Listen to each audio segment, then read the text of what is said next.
Muito obrigado, presidente. Mais uma vez, cumprimentando aqui os deputados presentes, Guerino, Hércules e Enivaldo. Nós ouvimos aqui várias falas, e falas muito importantes. O doutor Hércules falando sobre saúde, o Sérgio falando sobre a questão das Olimpíadas, o Enivaldo falando sobre essa questão do processo eleitoral 2016. São momentos importantes para que a população vai tomando consciência da sua missão. Eu tenho dito que o melhor programa de saúde não é a construção do hospital, embora ele seja necessário, não é a realização da Olimpíada, embora ela seja necessária, não é o processo eleitoral, mas, embora ele seja importante, mas é a preparação, é a prevenção, é o conteúdo daquilo que se propõe, é que faz a diferença no estágio final.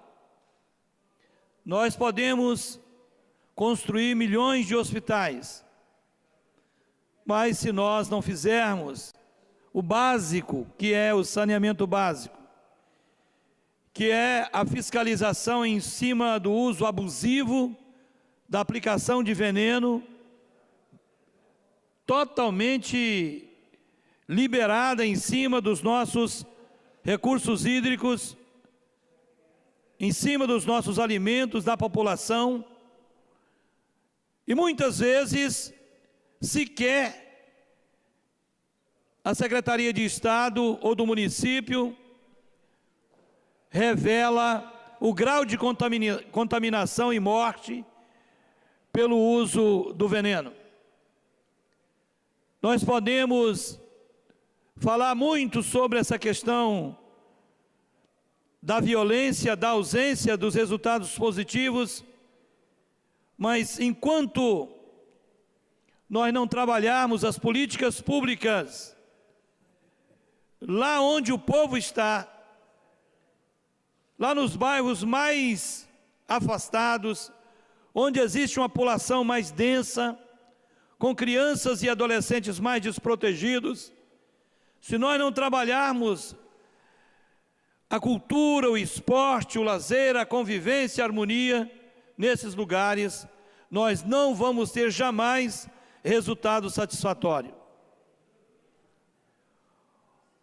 Nos últimos anos, o que se jogou fora de dinheiro em cima de academias distribuídas nos bairros, que mais de 50% está tudo quebrado, está tudo destruído, porque não tem nenhuma política para que se possa ter acesso a esses instrumentos. Não se disponibiliza um professor de educação física, não se disponibiliza nem sequer um vigia para orientar o mínimo do mínimo do mínimo para o acesso a esses equipamentos. Essa semana, conversando com um pretenso futuro gestor de um município, eu perguntei para ele, mas o que o senhor deseja desenvolver, qual é o plano de governo que o senhor construiu e etc. E ele pegou uma bandeira, ou seja, um ponto específico, e falava naquele ponto específico o tempo todo.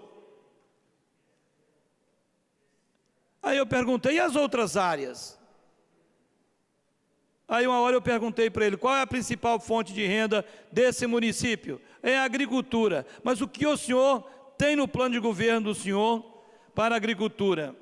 Aí ele disse, esse assunto aí eu não domino, a gente vai ver depois.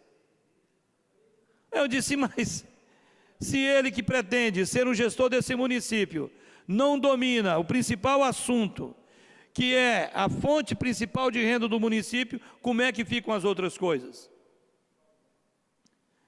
Então nós precisamos realmente, nesse período, deputado Guerino Zanon, refleti muito sobre a nossa responsabilidade de fazer chegar as informações necessárias até aquelas classes, aqueles lugares mais distantes, para que eles possam aproveitar o que está aí. Que muitas vezes a situação é tão precária que nem aproveitando o que já está previsto, o gestor não tem capacidade de entender realmente qual é o seu espaço de ação e de atuação. Eu falei no primeiro momento aqui sobre a questão de Conceição da Barra, que eu fiz questão de ir lá fazer uma visita essa semana, porque entramos com um projeto pedindo para que aquele município fosse considerado uma referência na diversidade folclórica e cultural, para que a gente possa valorizar mais esses espaços. E ali, sendo uma referência realmente, mas sem nenhuma ação do poder público. Todas as expressões culturais, pelos mestres, pela comunidade, pelos grupos folclóricos, estão totalmente esquecidas e sobrevivem do ideal de algumas pessoas que não recebem, às vezes, nem a atenção do poder público. Então, um município, um estado, um país ou mundo que desconhece a sua origem, os seus aspectos culturais, que desconhece as suas raízes, o que tem esse município a oferecer para os nossos futuros filhos e netos, enfim? E qual é a consequência disso? Como ali naquele município, a principal fonte de renda do dia a dia, para fomentar o comércio, a vida das pessoas, é o turismo. A consequência disso é você encontrar aquelas pousadas, aqueles hotéis, em finais de semanas ensolarados, sem nenhum único turista. Eu cheguei numa das pousadas para visitando algumas para ver como é que estava o fluxo. A pessoa que gerencia aquela unidade dizia: nós recebemos aqui um casal de fora, que pagou 3 diárias e pediu o retorno de uma, porque ele não encontrou aqui nenhuma atividade, nem para o casal e nem para os familiares na cidade, que os incentivasse a continuar aqui. Então isso é preocupante. É preocupante, por quê? Se o gestor, ele vai se colocar à disposição para fazer a gestão do município, cuja principal fonte de renda é a agricultura, ele no mínimo tem que saber o que é agricultura. Se a principal fonte de renda é o turismo, no mínimo ele tem que saber o que é turismo e quais são as iniciativas daquela comunidade. Se a principal fonte de renda são as empresas que estão sendo instaladas ali no seu município, no mínimo ele tem que conhecer os empresários e tem que conhecer as potencialidades do seu município. Então a gente percebe, como eu percebi e como também os senhores e as senhoras percebem no nosso estado, nós temos muitas pessoas que querem alcançar o poder, não pelo serviço, não pelo desenvolvimento, mas querem alcançar o poder pelo poder. Aí, deputado Anivaldo, se entende essa falta de identificação ou essa falta de orientação, porque a pessoa quer alcançar o poder a qualquer custo, sem nenhum critério.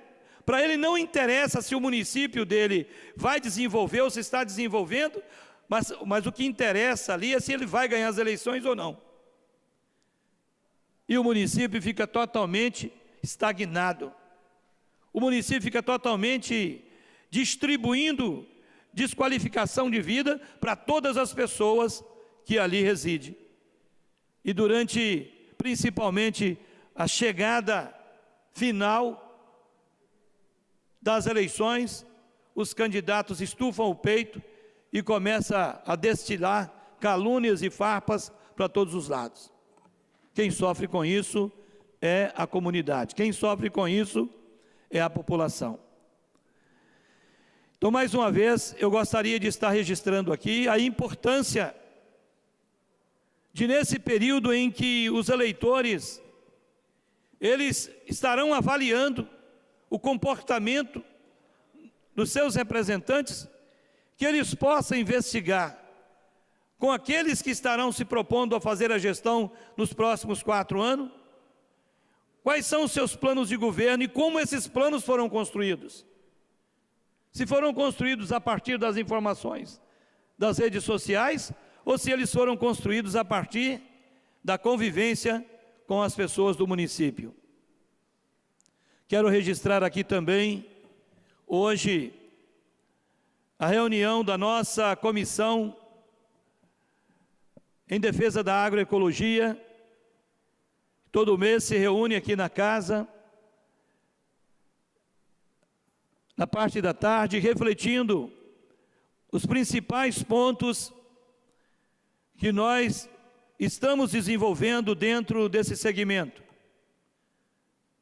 Foi uma reunião participativa com a presença de lideranças de Nova Venécia, lideranças de Santa Teresa, lideranças aqui do estado da Grande Vitória, lideranças de municípios do sul do estado, sobre o nosso planejamento. Fizemos outro dia um seminário riquíssimo,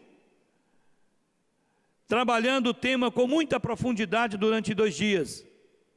E estamos propondo novas ações, trazendo para essa casa o debate sobre os impactos do uso indiscriminado do agrotóxico, da pulverização aérea, da produção limpa dos alimentos.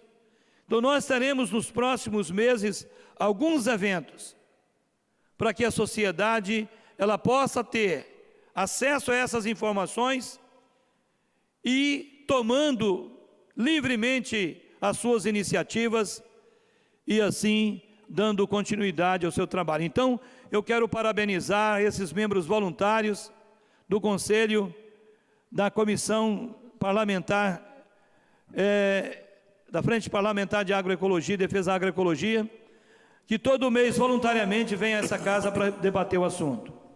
No mais, agradecer a todas as pessoas que nos acompanharam esse dia e pedir a Deus para abençoar os pais. Esse domingo foi o dia dos pais, e principalmente os pais que trabalham aqui na Assembleia Legislativa. Que Deus abençoe a todos, que o Pai do céu proteja a todos e que todos sejam muito felizes. Um abraço e até amanhã, se Deus quiser.